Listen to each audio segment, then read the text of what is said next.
Sciatica is the #1 problem that people complain of, and so many people are dealing with it. It's ruining their life. And what we do here at the clinic helps people so fast. And what we're gonna do today is go through our routine, and you can fix it in just 10 minutes a day. Let's get right into it. The first thing that we have to do is release the nerve. So here's the sciatic nerve right here. It's running down the leg. So a lot of people feel it right in the glute. It'll go down their leg. If it's in the front of your leg, it's not the sciatic nerve. I want you to leave a comment and let me know that you need a video on releasing the nerve that goes around the front. It's a different one, lateral femoral cutaneous nerve. You don't need to know that, but it's a different nerve. Sciatic nerve is right here going down the back of the leg and going down into the calf. And so we're gonna go through exactly how to release that nerve. This is step 1. We have to loosen it up in the glute first. Step 1, we have to loosen up the nerve in the glute right here off to the side. This is where muscles overlap. So what I'm gonna do is get on the wall right here and I'm leaning into it, but I have to be at an angle. So I start sideways and I turn about 30 degrees. And so I'm digging into this. I unweight my left leg, my right leg, all the pressure's on my right leg. And then I'm just finding a tender spot right there. I don't want to be on the sciatic nerve. So the sciatic nerve is running right down the back, as we showed you earlier. It's running back here. I want to be right here. It's like it's a corkscrew right here and it's pulling on that nerve. When we loosen that up, we're able to get that nerve, decompress it, and it can glide around. So the spot is really important. It's right here. And so we're going to get that by setting up sideways, leaning into the wall, and then just turning about 30 degrees, unweighting that leg. You just do it for 1 minute. If you have sciatica on both sides, then do both sides. If you have it on just one side, just do the side that's bothering you, because we've got to release the nerve all the way down. Step 2 is we're going to go into the hamstring. We have to loosen it up around the hamstring. So that's why I have this chair here. This isn't an ideal chair because it has a lot of cushion, but it's usable. And so if you have a hard chair at home, it's going to be better. So what I'm doing is I'm going to put this lacrosse ball right here where my hamstring bifurcates, it separates, and you're going to feel it. It's going to be a tender spot. And I want you to think about it like being on the outside of the hamstring, right in the middle of the hamstring, and on the inside. Now, we're not as worried about being on the nerve in the hamstring because the hamstring is such a robust muscle right there. So what we're going to do is I'm going to sit right here, and then I'm going to straighten this leg out. And it doesn't have to go totally straight, but I'm putting pressure on it. I want to keep my back in a neutral position. And I'm starting on the outside right here, and I do 10 swipes is what we'll call it. So 10 times I'm straightening this leg out. And this can be gentle. We want to be at a 2 or a 3. We don't want it to be super painful, but we do want to feel like we're doing something. We're loosening up this muscle so that nerve can glide around. And we have to do this first. So now I'm going to go in the middle, and I just do 10 swipes there, and then I'm going to go on the inside. And so if you don't feel a lot of pressure, we're keeping our back neutral. If I don't feel a lot of pressure, I'm going to put my hands on my thigh and I push down into it, and I'm loosening that up. If you can get on your countertop, that's probably the best place. That's where our clients find the most success because it's hard and they're able to get up and they can really extend that leg. So we did that. So we did the glute, we did the hamstring, and then now we got to go into the calf. So if we just sit down on the calf, we don't have much leverage on it. We don't have much pressure. So a better way to do it is grab a rolling pin. It doesn't have to be like this. It can be just a rolling pin from your kitchen, something flat that rolls. And what we'll do is we go right here. I'm going to put my leg up on the surface, and then I'm going to, same thing on the outside, middle, and inside. I'm going to loosen up that nerve. Even if it stops in the hamstring, it is important that we get this gliding right here because that tissue will hold onto that nerve and cause us problems. So I do 10 swipes on the outside, 10 swipes in the middle, and then 10 swipes on the inside. I had to lean forward a little bit to get some space. 10 swipes on the inside, and that's it. Now I've loosened up that nerve. Now remember that none of this should cause pain. It shouldn't cause irritation to the nerve. So if you are causing irritation to the nerve, move about a ½ an inch outside or inside to escape that. We don't want to aggravate the nerve. We just want to get that muscle gliding around it.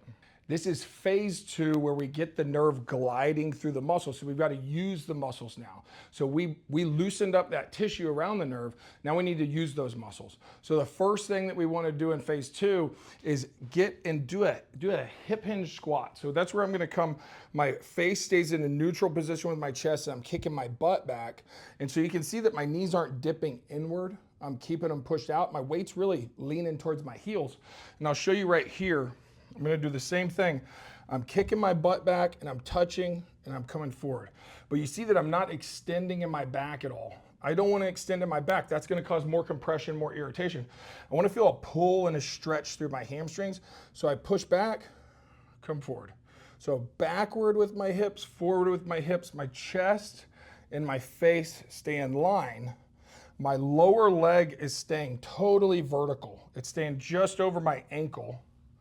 And I'm pushing back. So it's a very mechanical motion. A lot of times with clients, I'll say, act like a robot. They get really annoyed with that noise.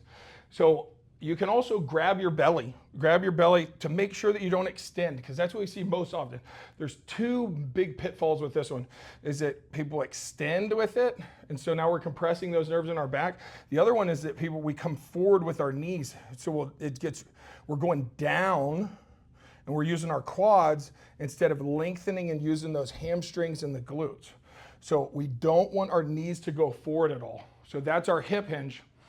Our second exercise in phase 2 is doing a bird dog. We've got to use our abdomen. So what I'm going to do is get up here. You can do it on the ground, but this is good cushion for my knees. And so we break this up. Instead of doing a full bird dog, which was very, very difficult, I do this right here. I'm going to start with my hands. So I'm working on core stability right here, but this isn't moving the nerve around. So I want to think I have a laser pointer in my belly button. It's pointing straight down. I'm just switching hands and trying to stay directly in the middle. And this is challenging. I just do 5 with each arm. And then now I'm going to get my legs moving. And so now I'm going to try to stay right in the middle. And this is more difficult than the hands. And I tap. Stay in the middle and tap. Stay in the middle and tap. Stay in the middle, tap. So I do 5 with each leg. Now I'm gliding that nerve in those muscles. I'm working on core stability at the same time, because when you do the hip hinge, our core has to stay stable right there. When we're doing movement, we want to keep our Superman, Superwoman emblem stacked over our belt buckle as much as possible. So I'm driving through my hips with movements.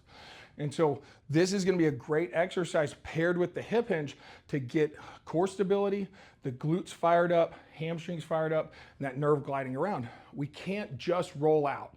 We've got to roll out, then we got to use the muscles, and then we got to go to phase 3. Phase 3 is stretching. We're going to lengthen that nerve. And this is everybody's favorite part, where they get to stretch. So there's 2 different variations right here. One of them, we do an active pigeon right here. So I'm going to come where I'm going to slide my left leg under my right. And so I lift that foot up, and then now I'm going to slide back. So I'm going to use this glute muscle. The pressure's all through my leg right here. I can not use my hands and stand neutral, but I want you to use your hands. Allow your elbows to bend. And I'm pushing up with that muscle in my glute, and I'm gliding that. So I have length. If this causes pain, I don't want you to do it. I want you to back off. But this one's a great exercise to get those glutes fired up and get that nerve gliding around, but it's also a stretch. Big thing I want you to avoid is doing this and twisting up in the back. That's where people really have problems. They're twisting up in the back. They're irritating that nerve. We're not chasing the stretch. We're staying in the middle and driving back up. So it's 5-second hold right here. Little stretch going straight down with my pelvis. And then 5 seconds driving back up, being very deliberate about using these muscles. And 5 seconds coming back up, right? Now, if you struggle with that, right, what we want to do is just get our leg up on something. So make it gentle. You can use a chair. This is kind of high, so coming up right here. And so now I'm staying in a neutral position with my pelvis.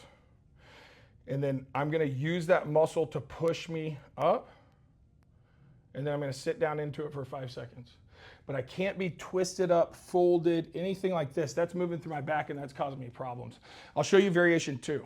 Variation 2 is just using a chair, making it an easier surface to work on. So I'm just gonna put my leg up here. Now, same thing, I'm gonna hold on right here, but my back stays in a neutral position. So I'm not chasing a crazy stretch. I'm just pushing my butt back, 5 seconds, and then I'm engaging that muscle to come back up in 5 seconds. It's very gentle. I don't wanna crank on my ankle. So drive it back up. So ideally we're doing the active pigeon. If we can't do that one, we can do a little bit higher surface, maybe on the bed. And then when we don't have that mobility, or we can start on the chair, and as we get more mobility with that nerve, it's gliding better, it's not as irritated, then we'll move to these exercises. So that might be step 1, and then step 2, and then step 3. When you get to step 3, you're gonna be feeling really good. Phase 3, we have to get our calves fired up. We got to get them lengthened. So we got to glide through that area to finish things off. So what I'm going to do is tap on a chair. I'm raising my heels up, slow and controlled, just doing 10 reps. So I'm firing up those muscles. Should take you less than a minute, but we don't want to rush through it. And then what I'm going to do is I'm going to get my leg back, and I'm going to stretch my calf with my knee straight, holding it for 30 seconds. And then I'm gonna bend my knee and I'm gonna keep pushing my heel down for 30 seconds. And then I'm finished. So we went through, we loosened up the nerve, we fired up the muscles and got the nerve gliding, and then we did stretches, but we always spark the correct muscles before we do the stretch. So that's exactly what we do. Give it a week. You should be feeling better within 1 or 2 days if you're doing it twice a day. Be very consistent with this. Follow us for more videos on exactly how we fix things here in the clinic. Like and comment. Let us know if you need more information on certain injuries, and we'll post those videos. We'll show you exactly what we do here in the clinic. We'll see you in the next video.